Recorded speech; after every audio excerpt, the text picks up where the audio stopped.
Part 1.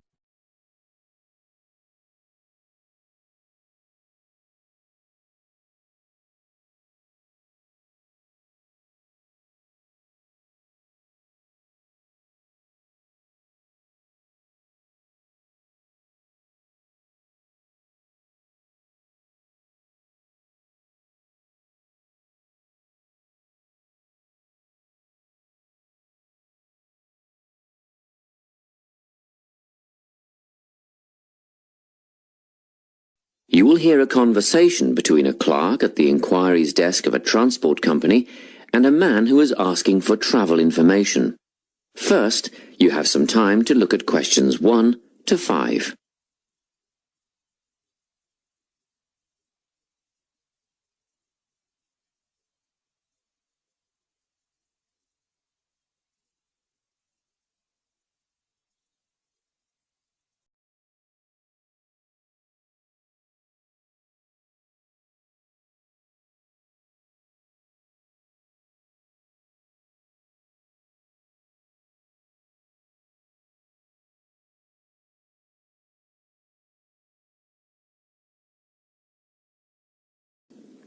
Now we shall begin.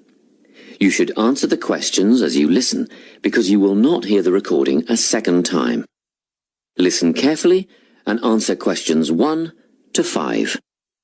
Good morning, Travel Link. How can I help you? Good morning. I live in Bayswater and I'd like to get to Harbour City tomorrow before 11 a.m. Well, to get to Bayswater... No, I live in Bayswater. My destination is Harbour City. Oh, sorry. Right, so that's Bayswater to Harbour City. Are you planning to travel by bus or train? I don't mind, really. Whichever option is faster, I suppose. Well, if you catch a railway express, that'll get you there in under an hour. Let's see. Yes, if you can make the 9:30 a.m. express, I'd recommend you do that. Great. Which station does that leave from? Helendale is the nearest train station to you. Did you say Helensvale? No, Helendale. That's Helendale. What's the best way to get to the Helendale station then? Well, hang on a minute while I look into that. Now, it seems to me that you have two options. Option 1 would be to take the 7:06 bus from the Bayswater Shopping Centre to Central Street. When you get there, you transfer to another bus which will take you to the station. Or the second option, if you don't mind walking a couple of kilometres, is to go directly to Central Street and get straight on the bus going to the train station. OK, which bus is that? The 792 will take you to the station. I guess the walk will be good for me, so that might be the better option. What time do I catch the 792? There are two buses that should get you to the station on time, one just before 9 o'clock and one just after. But look, at that time of the morning, it might be better to take the earlier one, just in case there's a traffic jam or something. The 8:55 is probably safer than the 9:05. Yeah, I don't want to miss the train, so I'll be sure to get on the 5 to 9 bus. Before you hear the rest of the conversation, you have some time to look at questions 6 to 10.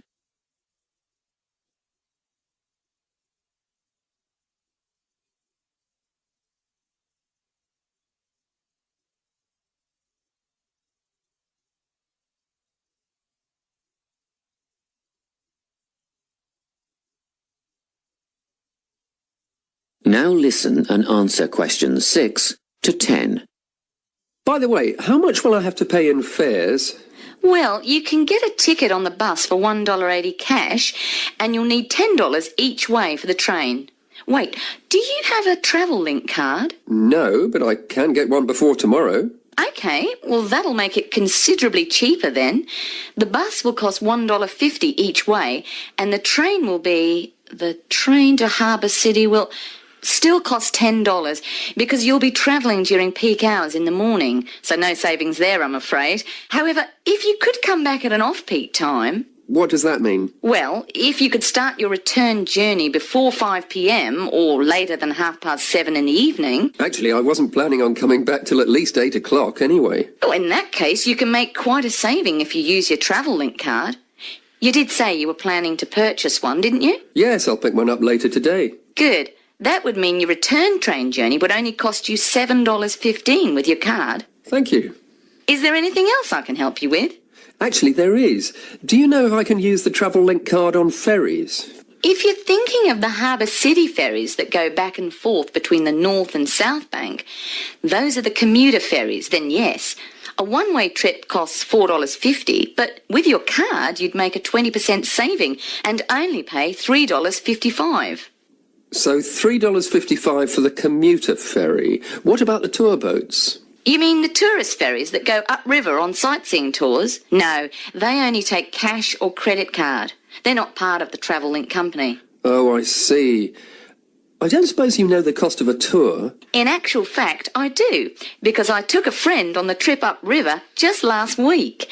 We decided on the afternoon tour, and that was $35 each, but I understand that you can do the whole day for $65. Thank you. You've been a great help. My pleasure. Enjoy your day out.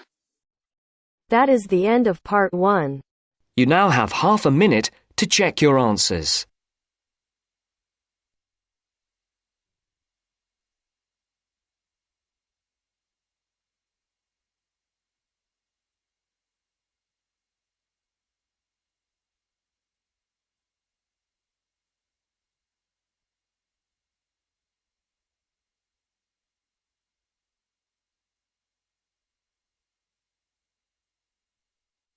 Now turns to part 2. Part 2.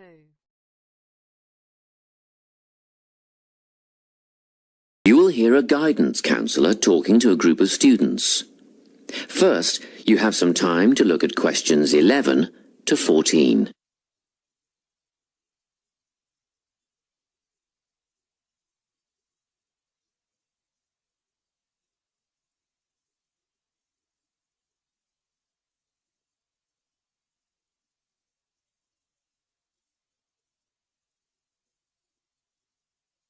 Listen carefully and answer questions 11 to 14.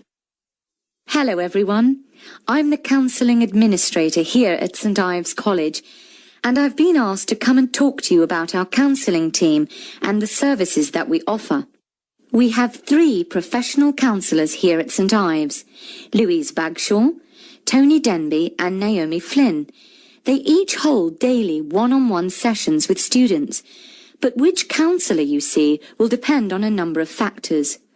If you've never used a counsellor before, then you should make an appointment with Naomi Flynn. Naomi specialises in seeing new students and offers a preliminary session where she will talk to you about what you can expect from counselling, followed by some simple questions about what you would like to discuss. This can be really helpful for students who are feeling a bit worried about the counselling process. Naomi is also the best option for students who can only see a counsellor outside office hours. She is not in on Mondays, but starts early on Wednesday mornings and works late on Thursday evenings, so you can see her before your first class or after your last class on those days. Louise staffs our drop-in centre throughout the day. If you need to see someone without a prior appointment, then she is the one to visit. Please note that if you use this service, then Louise will either see you herself or place you with the next available counsellor. If you want to be sure to see the same counsellor on each visit, then we strongly recommend you make an appointment ahead of time. You can do this at reception during office hours or by using our online booking form. Tony is our newest addition to the counselling team. He is our only male counsellor, and he has an extensive background in stress management and relaxation techniques. We encourage anyone who is trying to deal with anxiety to see him. Tony will introduce you to a full range of techniques to help you cope with this problem, such as body awareness, time management, and positive reinforcement. Before you hear the rest of the talk, you have some time to look at questions 15 to 20.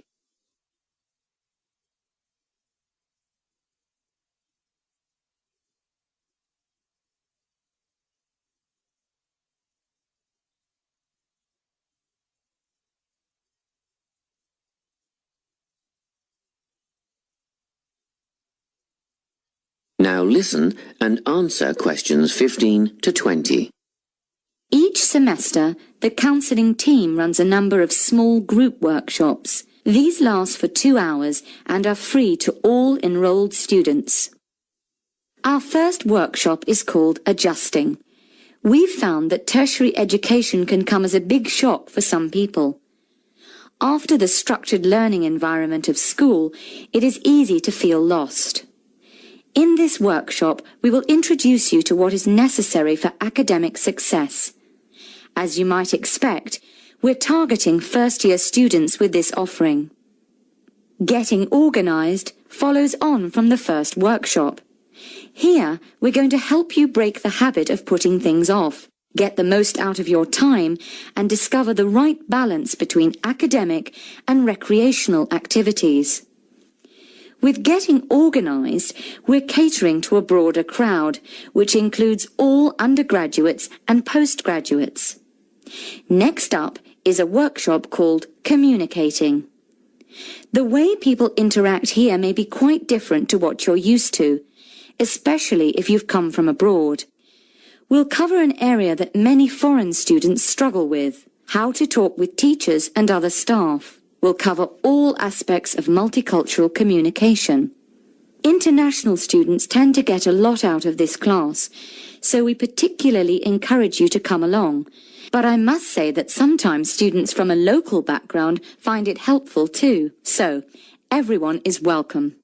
The anxiety workshop is held later on in the year and deals with something you will all be familiar with, the nerves and anxiety that come when exams are approaching.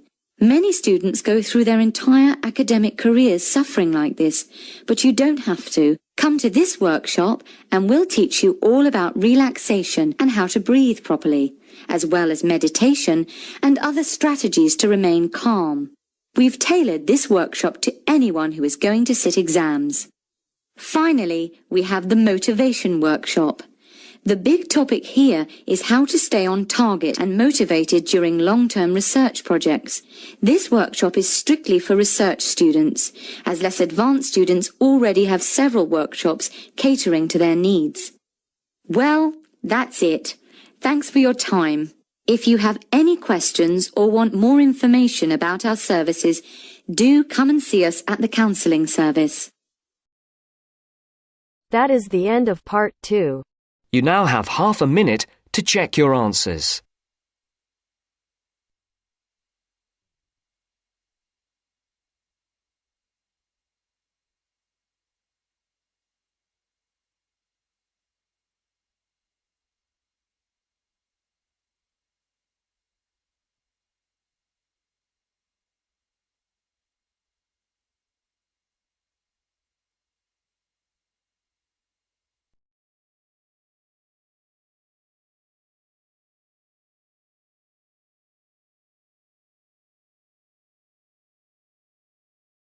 Now turns to part 3. Part 3. You will hear a conversation between a tutor and two students who are preparing for an English literature test. First, you have some time to look at questions 21 to 24.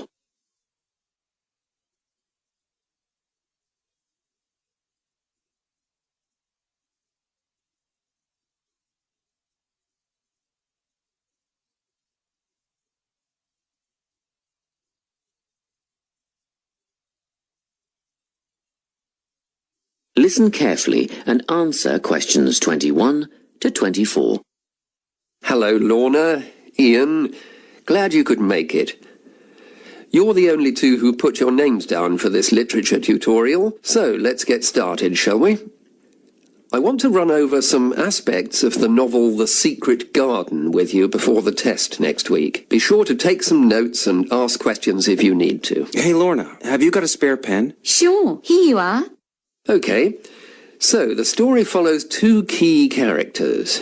You should refer to them as protagonists, who go by the names of Mary Lennox and Colin Craven. The story is set shortly after the turn of the 20th century, and the narrative tracks the development of the protagonists as they learn to overcome their own personal troubles together. That's quite a common storyline, isn't it? Yes, you're right, Lorna. So what can you tell me about the character of Mary? Well, in the beginning, she is an angry, rude child who was orphaned after a cholera outbreak and forced to leave India and move to the United Kingdom to her uncle's house in Yorkshire. That's right.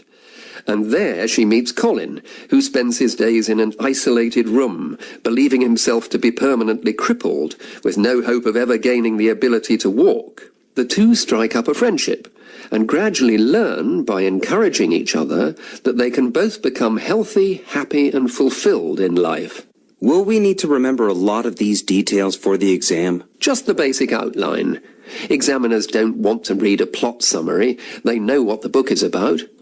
Focus on narrative techniques instead, such as point of view. What's that mean? It's all about how we see the story. This story, for example, is written from the perspective of what is called an omniscient narrator. Omniscient means all-knowing. So, as readers, we get to see how all the characters feel about things, what they like and don't like, and what their motivations are in the story. Before you hear the rest of the conversation, you have some time to look at questions 25 to 30.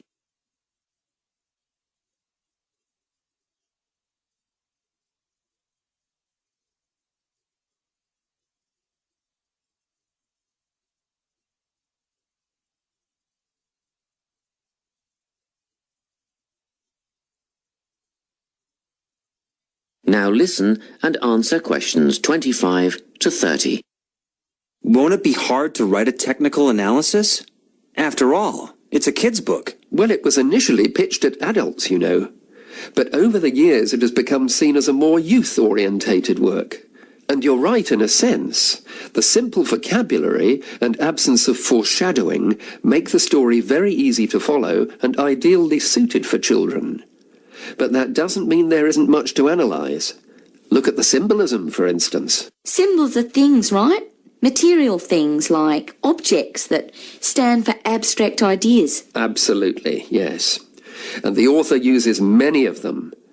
There's the robin redbreast, for example, which symbolises the wise and gentle nature that Mary will soon adopt. Note that the robin is described as not at all like the birds in India. Roses are used as well, as a personal symbol for Mistress Craven. You'll see they're always mentioned alongside her name, and Mistress Craven's portrait can also be interpreted as a symbol of her spirit. Are symbols just another name for motifs? No, motifs are a bit different. They don't have as direct a connection with something the way that a symbol does. Motifs are simply recurring elements of the story that support the mood. Are there any in this novel? Yes, two very important ones. The Garden of Eden is a motif.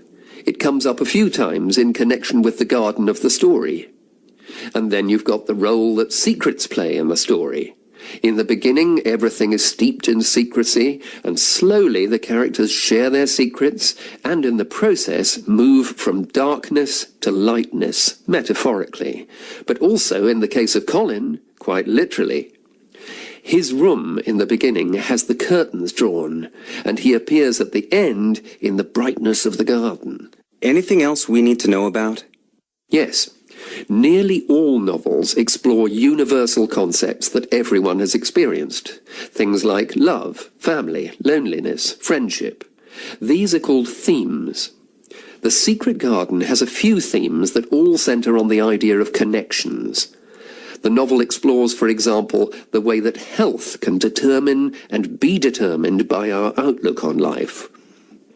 As Colin's health improves, so too do his perceptions of his strength and possibility. The author also examines the link between our environment and our physical and emotional prosperity. The dark, cramped rooms of the manor house stifle the development of our protagonists. The garden and natural environments allow them to blossom, just as the flowers do. Finally, this book looks at connections between individuals, namely Mary and Colin. This necessity of human companionship is the novel's most significant theme, because none of their development as individuals would have occurred without their knowing each other. Well, That about sums it up, I think. That's a great help, thanks. Yes, thanks very much.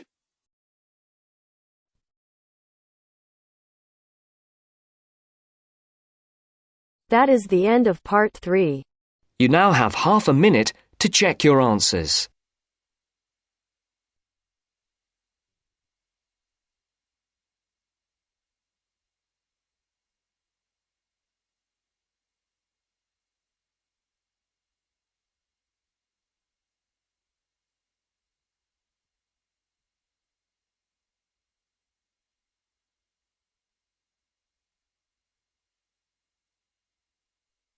Now turns to part 4. Part 4.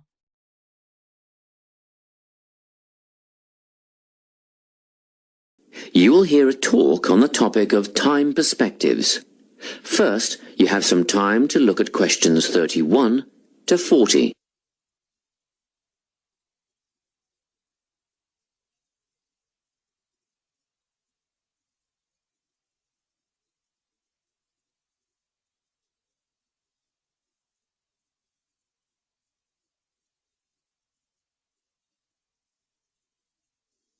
Listen carefully and answer questions 31 to 40. Today, I'm going to be talking about time. Specifically, I'll be looking at how people think about time and how these time perspectives structure our lives. According to social psychologists, there are 6 ways of thinking about time, which are called personal time zones. The first 2 are based in the past.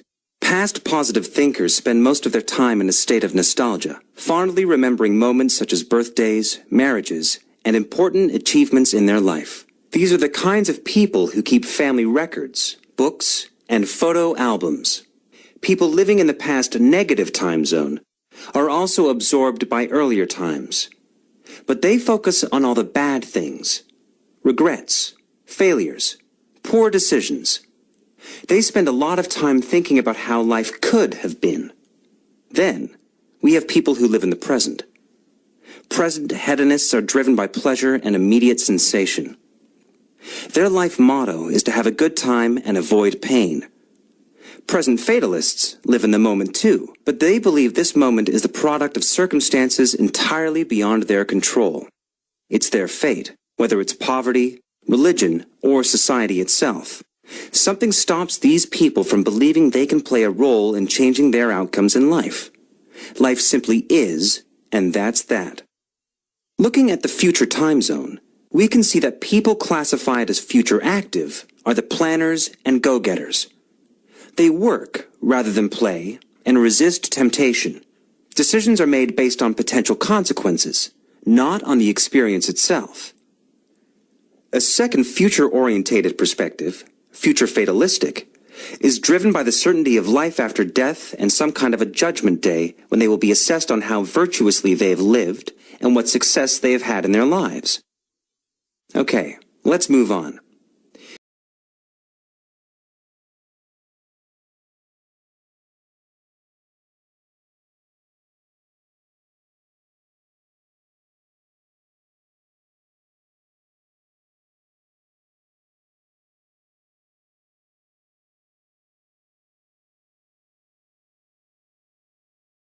You might ask, how do these time zones affect our lives?